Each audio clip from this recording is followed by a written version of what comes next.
Anyway, now speaking of people who maybe get it right eventually, the BBC bosses have quit sensationally after the UK public broadcaster was found to have misled its viewers by doctoring a quote from Donald Trump about the January 6 riots on the US Capitol building. Now, the actual Director General of the BBC, so basically the CEO, Tim Davie, said that he was quitting, that he was resigning in the middle of this huge scandal that involves their flagship Panorama program, which is like the ABC's Four Corners program. Tim Davie said that the decision to leave was entirely his decision, which anyone in TV knows means it was entirely not his decision. As well as another senior executive as well, News Chief Executive Deborah Turnus.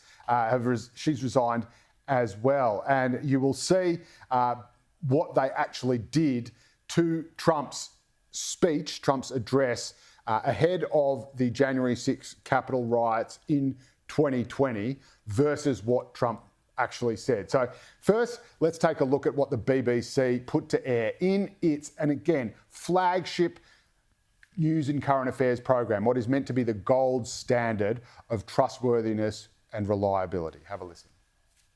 We're going to walk down to the Capitol, and I'll be there with you, and we fight.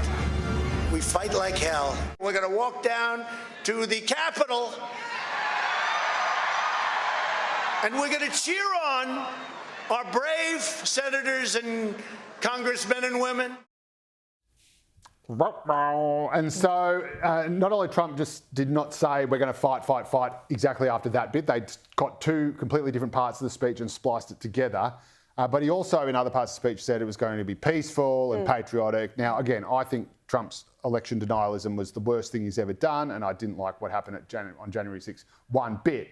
But quite frankly, if you can't criticise what actually happened or deliver what actually happened as something that is not to be desirable in a democracy, and you're actually deliberately splicing it together, firstly, how do you think that no one's going to notice?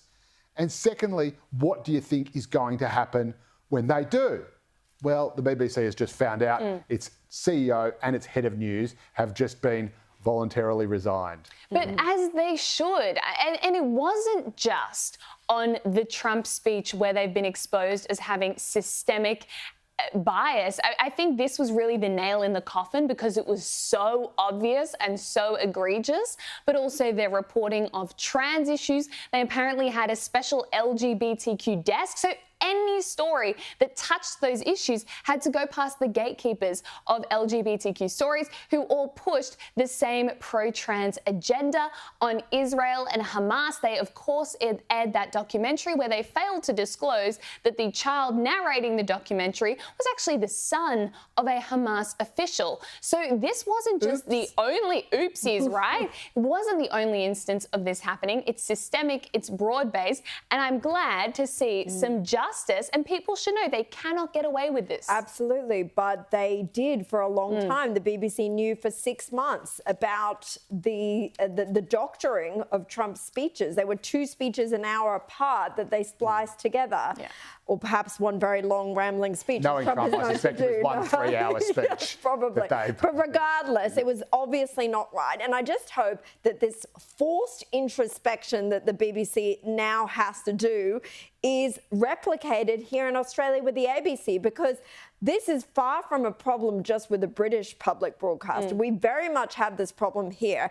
And Boris Johnson, the former UK Prime Minister, wrote a column in the past couple of days saying he doesn't want to pay his licensing fees anymore for the BBC. They have to pay the equivalent of $350 a year to get the BBC over there. That's the only way you get a television, isn't it? Can you imagine if people here had to, I know we're paying it through our taxes for this $1 billion